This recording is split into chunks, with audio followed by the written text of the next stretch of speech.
Tuan Nyonya, saya adalah orang baru dengan cerita tempo dulu. Hari ini kita akan membahas garis besar sejarah awal mula perjuangan bersenjata pasca proklamasi Indonesia 17 Agustus 1945. Karena pasca proklamasi pun Indonesia tidak sesantai itu. Kedatangan sekutu yang diboncengi oleh tentara Nica atau disebut tentara pemerintahan sipil Hindia Belanda membuat keamanan kemerdekaan Indonesia yang masih seumur jagung menjadi terancam. Sehingga perjuangan bersenjata pun tidak dapat dihindari oleh bangsa kita yang baru merdeka. Menurut literasi, salah satu alasan dibentuknya Nica di Brisbane, Australia 3 April 1944 yaitu supaya kembalinya Belanda ke Indonesia memiliki dasar hukum internasional yang kuat. Karena klaimnya mereka bahwa Indonesia bukan lagi negara jajahan Belanda, melainkan Indonesia menjadi wilayah yang sejajar dengan wilayah-wilayah Belanda di Eropa kala itu.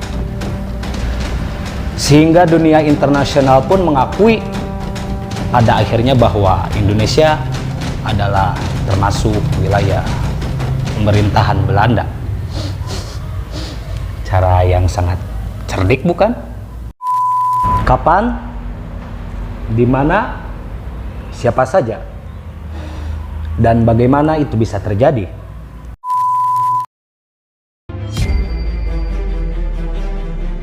Kala itu pada tanggal 25 Oktober 1945, pasukan sekutu yaitu Brigade 49 di bawah komando Brigjen Malabi tiba di Tanjung Perak, Surabaya menggunakan kapal perang Eliza Thompson.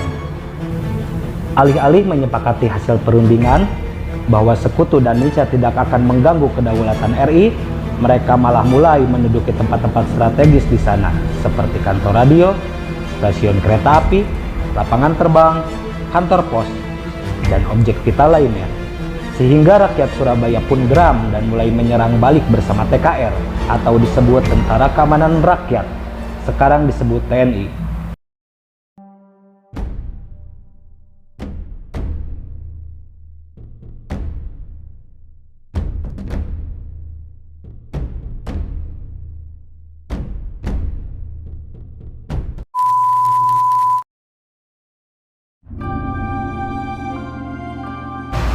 Dikutip dari buku Sejarah Indonesia Masa Kemerdekaan 1945 sampai 1998 yang ditulis oleh Dr. Aman MPD yang diterbitkan oleh penerbit Ombak halaman 36, pada tanggal 20 November sampai dengan 15 Desember 1945 terjadi pertempuran sengit di Ambarawa antara pemuda Indonesia dengan TKR melawan pasukan Inggris.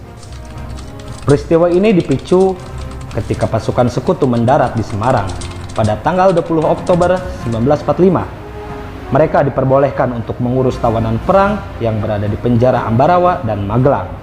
Sekutu ternyata diboncengi tentara Nica yang kemudian mempersenjatai bekas tawanan tersebut. Hal ini tidak dapat diterima oleh para pemuda dan TKR sehingga mengakibatkan insiden Magelang yang kemudian mendorong pertempuran Ambarawa. Pasukan sekutu terdesak dan akhirnya pada tanggal 15 Desember 1945 meninggalkan kota Ambarawa dan mundur ke Semarang.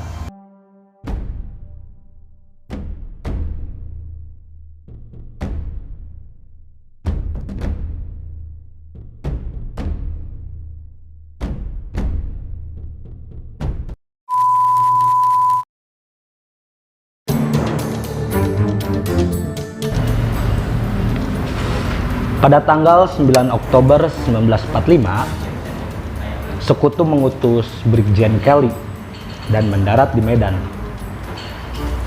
Seperti biasanya, sekutu pun diboncengi oleh tentara Nica. Di sana, sekutu membebaskan tawanan perang Belanda Seperti biasanya, seperti di tempat-tempat lainnya di Indonesia, tentara sekutu mempersenjatai tawanan perang. Dan parahnya lagi, mereka memberikan nama kepada tentara tersebut yang bernama Medan Batalion Knil. Sehingga ya mau gimana lagi, rakyat pun mulai melawan pada akhirnya.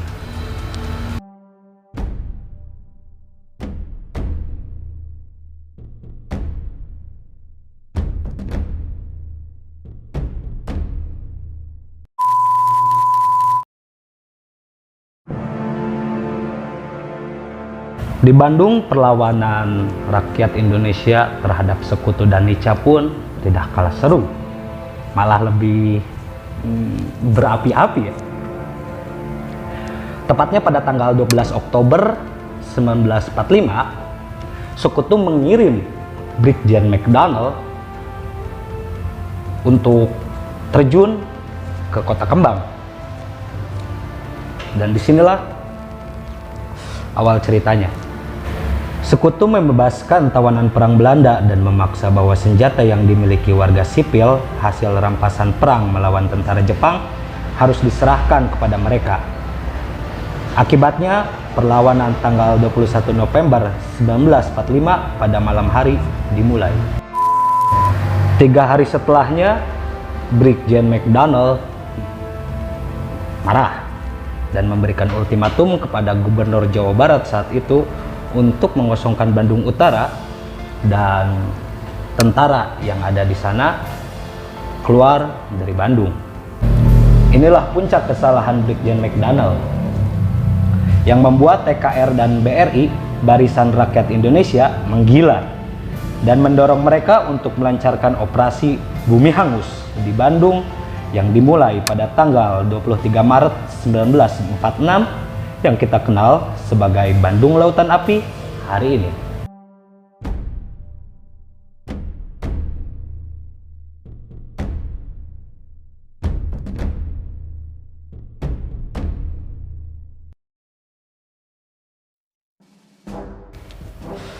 Setelah 2 kali Belanda melakukan agresi militer pada tahun 1947 dan 1949 di Indonesia, mereka merasa bahwa kekuatan pemerintahan Indonesia telah lumpuh dan hanya ada kekuatan Belanda. Tapi dugaan mereka tidak sesuai dengan kenyataan, karena nyatanya pada tanggal 1 Maret 1949 TNI melakukan serangkaian serangan yang disusun dan direncanakan secara rapi dan teliti, yang pada akhirnya kita kenal sekarang dengan serangan umum 1 Maret 1949.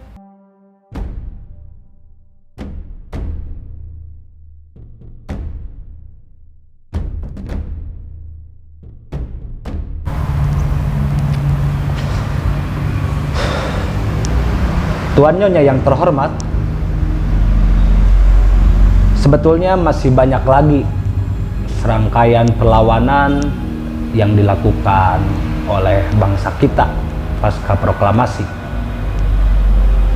yang belum sempat kami jelaskan, seperti serangkaian perlawanan di Bali, di Manado, dan di Kalimantan, dan masih banyak lagi yang lainnya. Ya, namun semoga ini bisa menjadi bahan referensi literasi untuk kita semua. Untuk kekurangannya ataupun kritik dan saran ke depannya tentang apa yang kami jelaskan mungkin bisa ditulis di kolom komentar. Kami pamit undur diri. Hormat kami. Sampai jumpa.